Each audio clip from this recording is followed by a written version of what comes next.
Welcome to Magnificat TV news program dedicated to providing news from the church. Today is Wednesday, September 27th, 2023, and these are our headlines.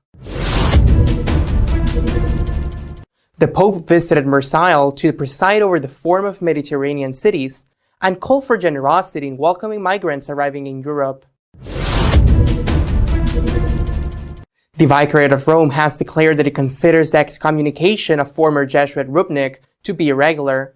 Cardinal Ladaria has decided not to attend the synod. Cardinal Mueller has asked Bishop Strickland not to resign and has rejected that the Pope can depose a bishop without a cause. The president of the German episcopate has asked the Vatican to allow the ordination of men who have homosexual relations and not only tendency.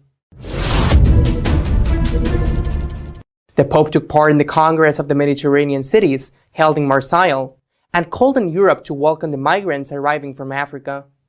On Friday, in his first meeting with faithful and members of the clergy of Marseille after his arrival in France, the Pope went to the Basilica Shrine of Lady of Gwanda, where he held his first encounter of prayers and preaching with the faithful. We priests and consecrated men and women are called to make people feel gazed of Jesus, at the same time to bring Jesus to the gaze of our brothers and sisters. In the first case, we are the instrument of mercy. In the second, we are the instrument of intercession. The gaze of Jesus, the Pope stressed, is full of tenderness, and that tenderness we are called to transmit to others.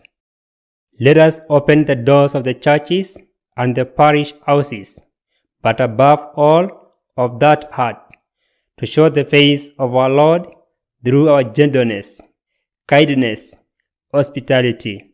May the hooded of life find safe harbor in your gaze, a breath in your heavens, a cares in your hands, capable of wiping away tears, he said. He reminded the priest the beauty of being able to free so many men and women from the burden of sin through the Lord's gift of forgiveness, and illuminates people's lives with the sacraments, and with the presence, transmit the closeness of God. Be close to everyone, especially the most fragile and the less fortunate. The following day, Saturday, he presided at Holy Mass at the Velodrome in Marseille. He said that God is relationship and visits us when we know how to open the doors, when there is a leap of the life of those who pass by our side every day, and when our hearts does not remain indifferent and insensitive to the woes of those who are more fragile. The Diocese of Rome has accused the doctrine of the faith, which excommunicated the Jesuit Rupnik, of having carried out a process full of irregularities. Ladaria will not go to the synod. A canonical visitation to the Alert Center, founded by the Mark Rupnik, initiated by the Diocese of Rome, could change the case of the former Jesuit. According to the press release, the visitors was unable to identify the serious irregularities in connection with the ambiguous allegation against Rupnik. From the extensive documentary material, the visitor was able to identify serious irregularities, the examination of which raised reasonable doubt about the request of excommunication itself. The diocese report states, the allegation against the Rupnik dates back to the period between 1985 and 2018 and involved spiritual, psychological, and sexual abuse. Specifically, they mainly concerns Rupnik dealing with young women who, as religious, were under the influence of the former Jesuit, who worked as an artist. In May 2018, the Congregation of the Doctrine of the Faith declared that the Jesuit was excommunicated because he had observed a woman in the conversion of a sin against the sixth commandment, in which he himself was informed. However, within a month, excommunication was lifted. In 2020, the Pope commissions him to preach London meditation to the Vatican Curia. In 2022, he was commissioned to sign the official log of the World Meeting of Families. However, this year, as the media took notice of what happened, the pressure fell on the Jesuits, whom in July 2023 decided to expel him and cut out a ties with the Allende Center, where the famous mosaic are meant. The accusation of the Diocese of Rome against the discussory of the doctrine of the faith and against the Jesuits of their behavior against Runeberg may have been the cause that moved Cardinal Raddaria until very recently, prefect of the doctrine of the faith and therefore responsible for the excommunication against Runeberg, to make the decision not to participate in the synod. For their part, the alleged victim of the abuse by Father Runeberg, there was never a trial because the alleged crimes were time-barred, expressed their perpetuity the statement issued by the Diocese of Rome. According to them, it is an act that minimized their suffering. Furthermore, they warned that the Pope has not wanted to meet with them, while he did meet with the director of the alleged center, whom he even appointed as a member of the synod. This report exoneраtes Runeberg of all responsibility, ridicules the pain of the victim, but also of the entire church, morally wounded by such blatant arrogance. The victims are left with the voiceless cry for a new abuse, the letter said. Cardinal Mueller has asked Bishop Strickland not to resign and has affirmed that the Pope does not have the power to remove a bishop without a just cause. Cardinal Mueller has come out with the defense of the Monsignor Strickland, Bishop of Tyre, alleged returned with dismissal because of his defense of the Catholic doctrines. It is terrible that they are doing to the Bishop of Strickland an abuse office against the divine right of the episcopate, Mueller said. If I could advise Bishop Strickland, he should definitely not resign, because he does, they can wash their hands of it and the responsibility falls on him. The popular asset that a bishop can only be removed by the Pope. According to the dictates of the justice, he has been guilty of something wrong, heresy, schism, apostasy, crime, or totally non-priestly behavior.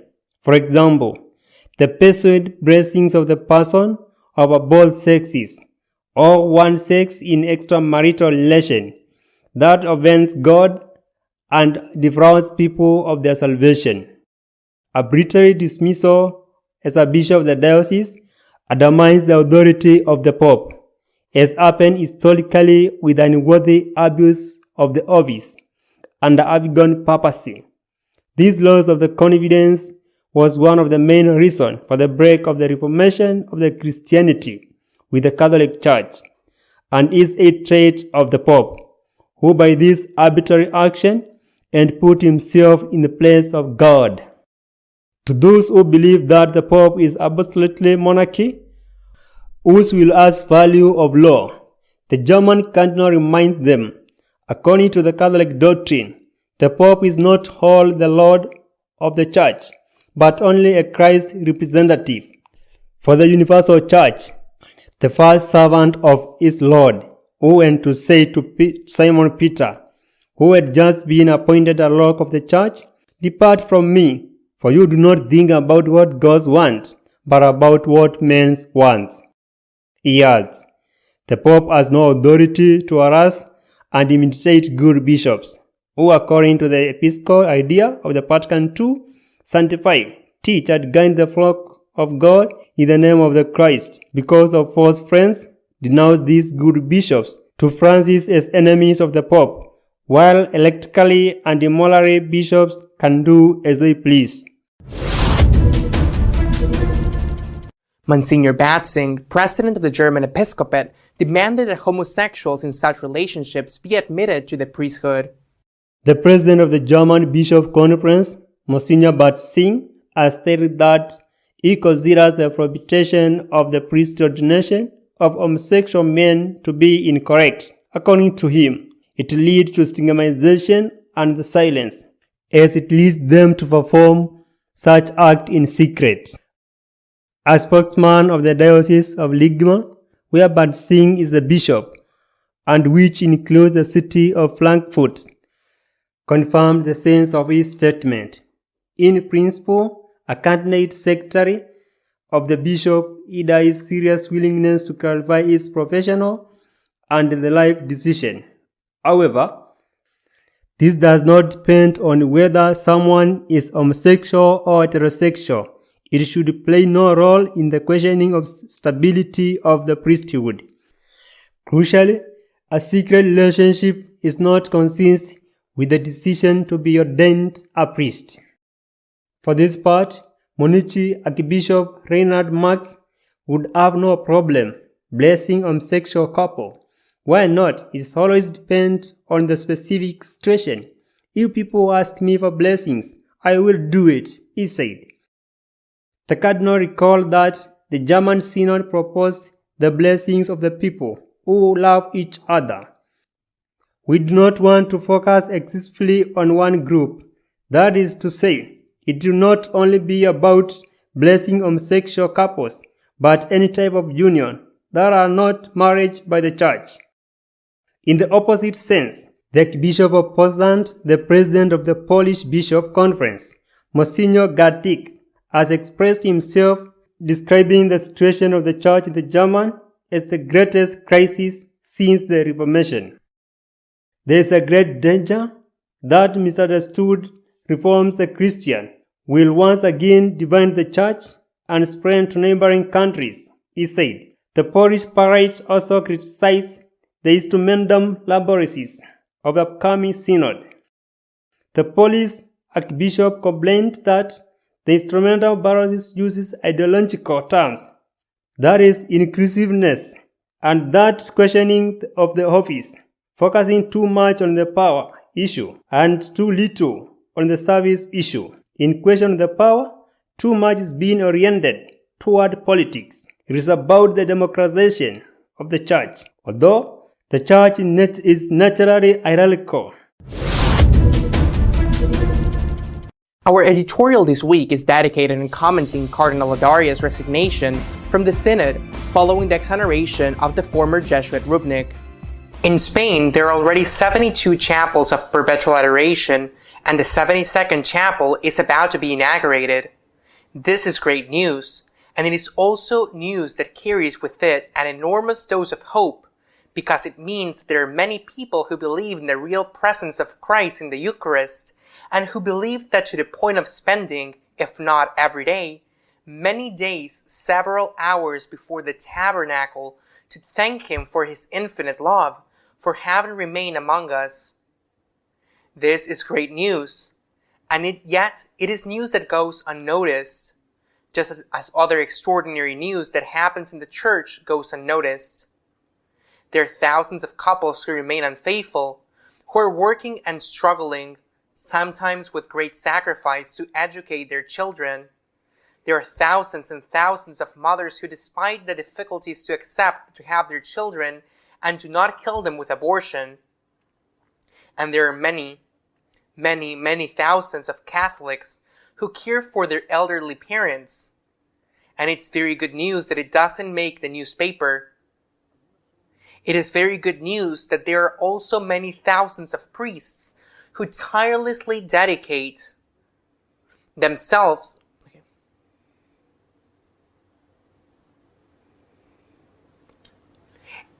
It is very good news that there are also many thousands of priests who tirelessly dedicate themselves to the service of the parishioners, transmitting the righteous doctrine of the eternal Church. They do not appear in the news either. They say that a tree that falls in the forest makes more noise than 1,000 trees that are continuously growing 1 or 2 centimeters every day. But that is the dynamic of the news, whether we like it or not. That is the dynamic of the news. News will always be the extraordinary, and to a certain extent, we should be thankful that the news is that someone has done something bad, because it would be terrible, and it would be much worse if the news they would have found in a remote place a marriage that has not yet divorced, and they have found in a place that nobody expected that there was a mother who has decided to have her child and not kill him with an abortion. I know that many people don't like to hear good news, but the dynamic of news is the extraordinary and often the negative. If a young man helps a little old lady to cross at a traffic light, that is not news. If a young man trips a little old lady and makes her fall to the ground, when she crosses a traffic light, that is the news. In journalism, it is said that the news is not that a dog bites a man, but that a man bites a dog. That is why, besides rejoicing for the wonderful news of 72 chapels of perpetual adoration in Spain, we must also tell other things. Some are more of the same, and it's really tiring to always talk about the same subject, but they, the protagonists, apparently are tireless. The president of the German episcopate, Monsignor Batzing, who a few days ago made some really unfounded and insulting accusations against Pope Benedict XVI. Well, now he has said that the Vatican should allow seminarians who practice homosexuality, who are active homosexuals, should allow them to reach the priesthood, and should allow priests who are actively homosexuals, should allow them to have their partners publicly and to do it in plain sight. I mean in plain sight in the sense that everybody knows what they do now in secret. This is from Monsignor Batzing, the president of the German bishops. More of the same. And then they say that the conservatives who are concerned about the Sixth Commandment, that's what they say when they are continually on the subject. Together with him, the Archbishop of Munich, Cardinal Marx, who has said that if a homosexual couple asks for his blessing, he will of course give it. The counter-reply was given by the uncomfortable neighbors, uncomfortable for them, neighbors to the east, namely the Polish. The president of the Polish Bishops' Conference made a statement lamenting on the painful situation and the deep crisis in which the Church in Germany finds itself, but also criticizing the instrumental labores of the Synod, saying that it is ideologized and the Synod runs the risk of becoming an instrument of division in the Church. However, the most outstanding news of this week, also in terms of news that is something extraordinary, was the resignation of Cardinal Ladaria, who until recently was president of the Dicastery of the Faith, who is a Jesuit, from participating in the Synod. Ladaria had been appointed by Pope Francis as a member of the Synod. It was a pontifical nomination. To resign from such an assignment is not just anything, and is in fact something extraordinary. There have been no explanations, and so, inevitably, speculations and rumor have been unleashed. What could have happened? What was the cause? Some believe that it's due to an event that happened very few hours before this resignation became known. It has to do with the case of another Jesuit, now an ex-Jesuit, a famous artist, the author of some highly valued mosaics, which, for example, today decorate the facade of the church below Our Lady of Lourdes, in Lourdes, or the tomb, the sepulchre of Padre Pio. I'm referring to Rupnik.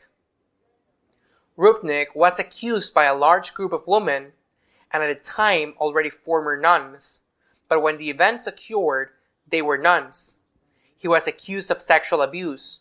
He was also accused of having given absolution to one of his own victims who had pangs of conscience for having sex with him. This case was taken to the Congregation of the Doctrine of the Faith, which decreed, when according to the doctrine of the faith, according to the dossier they have, decreed that this accusation was credible, decreed the immediate excommunication, because this is a crime punishable by excommunication ipso facto lege sentiae, automatic. Rupnik excommunicated by the doctrine of the faith. Rupnik, a Jesuit at the time, excommunicated by the doctrine of the faith, presided over by a Jesuit, Cardinal Ladaria. Just a month later, the excommunication of Rupnik was lifted. It was never said who ordered lifting of the excommunication. Someone, of course. Maybe it was Ladaria himself or someone above him. Later, the Jesuits took over the investigation as far as they were concerned because Rupnik was a Jesuit, gave credit to the victims, as doctrine of the faith hath done, and decided to expel Rupnik from the Jesuit congregation, and severed all relations with the so-called Athletic Center where the mosaics were made, and the community resides to which some of the allegedly abused nuns had belonged. And I say allegedly, since they could never be brought to civil trial because they were adults when the events took place, and the crime, if there had been one, the crime was time-barred.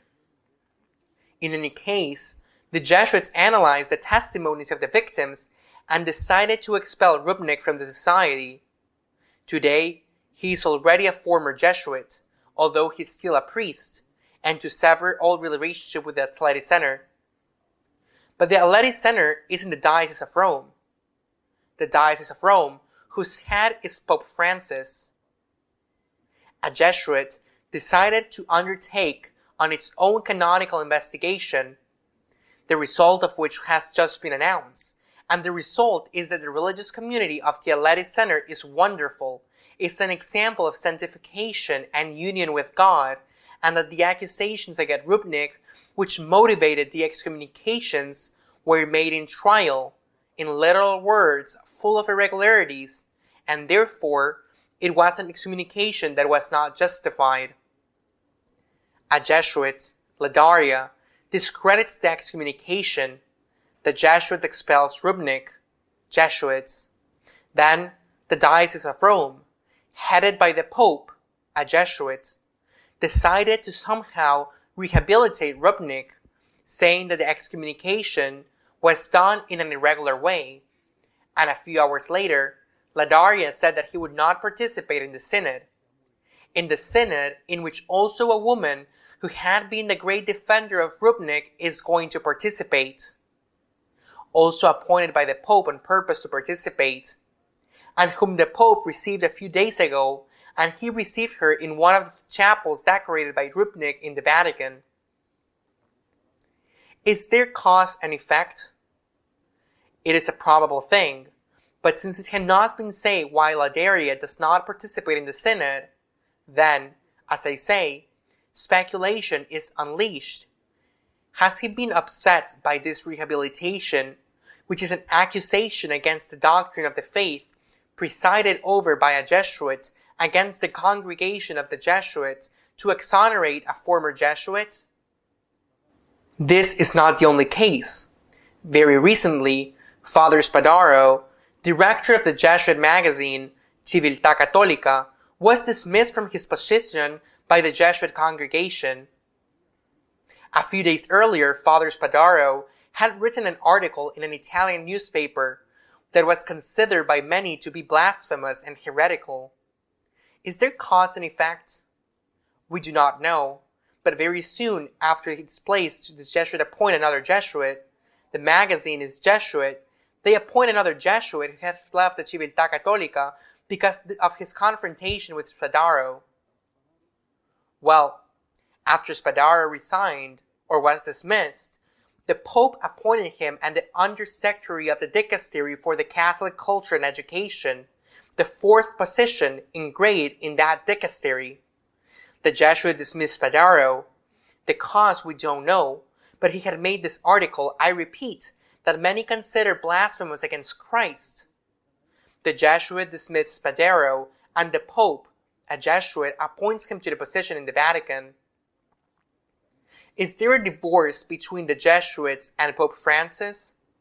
We do not know. The facts are there, and each one can draw his own conclusions and what it would mean if they were true. I am not saying that it is true. I am saying that the facts have occurred and that each one can draw his own conclusions and also the consequences, if there is. Why? And that is why each one of us, using his own imagination and his freedom, can draw.